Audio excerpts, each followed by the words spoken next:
I'm gonna leave it. Good morning, class, and welcome to Reading on the Porch with Miss Marshall.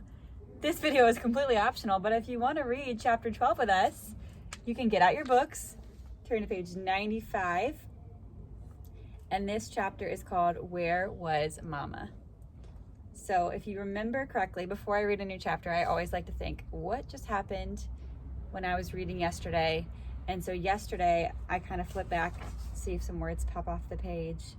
The families left the house, the Jewish families left the house, and they tripped over the rock as they left. And I noticed they kept bringing up the rock, so I feel like that might be an important part of the story soon.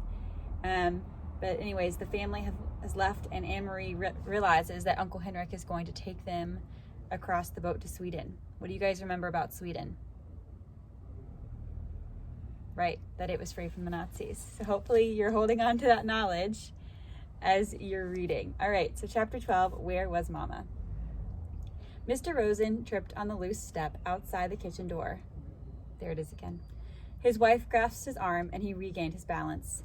It's very dark, Mama whispered as they stood in the yard with their blankets and bundles of food gathered in their arms, and we can't use any kind of light. I'll go first. I know the way very well, and you follow me. Try not to stumble over the tree roots in the path. Feel carefully with your feet. The path is uneven. And be very, very quiet, she added, unnecessarily. I wonder why they added that. Maybe because everyone knows they should be quiet because they're in danger. The night was quiet too. A slight breeze moved in the tops of the trees, and from across the meadow came the sound of the sea's movement, which was a constant sound here and had always been. But no birds called or cried here now in the night. The cow slept silently in the barn, the kitten upstairs in Kirsty's arms. There were stars here and there, dotting the sky among thin clouds, but no moon. Anne-Marie shivered, standing at the foot of the steps. Come, Mama murmured, and she moved away from the house. One by one, the Rosens turned and hugged Anne-Marie silently. Ellen came to her last. The two girls held each other. I'll come back someday, Ellen whispered fiercely. I promise. I know you will, Anne-Marie whispered back, holding her friend tightly. Then they were gone. Mama and the Rosens. Anne-Marie was alone. She went into the house, crying suddenly, and closed the door against the night. Can you imagine how she's feeling right now? She just said goodbye to one of her best friends. Her mom is out in the woods, right? It's probably really dangerous. Anne-Marie is probably feeling terrified and so unsure of what's going to happen next. The lid of the casket was closed again. Now the room was empty. There was no sign of the people who had sat there for those hours. Anne-Marie wiped her eyes with the back of her hand. She opened the dark curtains and the windows. She curled once more in the rocker, trying to relax. She traced their route in her mind.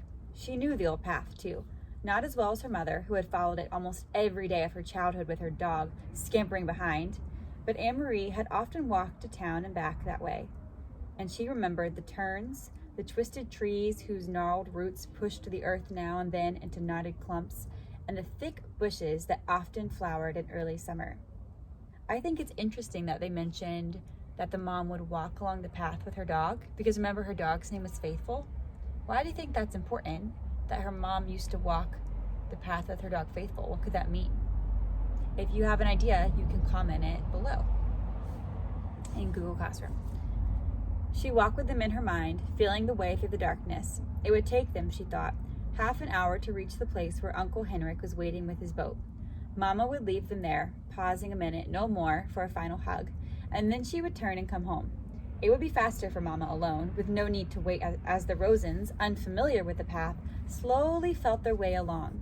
Mama would hurry, sure-footed now, back to her children. The clock in the hall struck once. It was 2:30 in the morning. Her mother would be home in an hour, Anne-Marie decided. She rocked gently back and forth in the chair. Mama would be home by 3:30. She thought of Papa, back in Copenhagen alone. He would be awake too. He would be wishing he could have come, but knowing too that he must come and go as always, to the corner store for the newspaper, to his office when morning came. Now he would be afraid for them. And watching the clock, waiting for word that the Rosens were safe, that Mama and the girls were here at the farm, starting a new day with the sun shining through the kitchen window and cream on their oatmeal. It was harder for the ones who were waiting, Anne-Marie knew. Less danger, perhaps, but more fear. She yawned and her head nodded. She fell asleep, and it was a sleep as thin as the night clouds, dotted with dreams that came and went like the stars. I noticed that they keep mentioning the stars. I wonder why that could be important.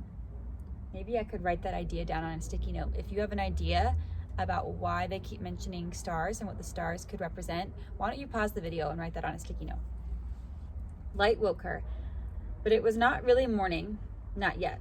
It was only the first hint of a slightly lightening sky, a pale gleam at the edge of the meadow, a sign that far away somewhere to the east where Sweden still slept, morning would be coming soon. Dawn would creep across the Swedish farmland and coast. Then it would wash little Denmark with light and move across the North Sea to wake Norway. Anne-Marie blinked in confusion, sitting up, remembering after a moment where she was and why. But it was not right. The pale light at the horizon, it should be dark still. It should still be night. She stood stiffly, stretching her legs, and went to the hall to look at the old clock. It was past 4 o'clock. Where was Mama? Perhaps she had come home, not wanted to wake Anne-Marie, and had gone to bed herself. Surely that was it. Mama must have been exhausted. She had been up all night, had made the dangerous journey to the bow, and returned through the dark woods, wanting only to sleep. Quickly, Anne-Marie went up the narrow staircase. The door to the bedroom where she had slept with Ellen was open. The 2 small beds were neatly made, covered with the old quilts, and empty. Beside it, Uncle Henrik's door was open too, and his bed, too, was unused and empty. Despite her worry, Anne-Marie smiled slightly when she saw some of Henrik's clothes crumpled in a chair and a pair of shoes caked with the barnyard dirt lying on the floor. He needs a wife, she said to herself, imitating Mama. The door to the other bedroom, the one Kirsty and Mama were sharing, was closed. Quietly, not wanting to wake them, Anne-Marie pushed it open. The kitten's ears moved, standing up straight. Its eyes opened wide, and it raised its head and yawned. It pried itself out of Kirsty's arms, stretched, and then jumped lightly to the floor and came to Anne-Marie.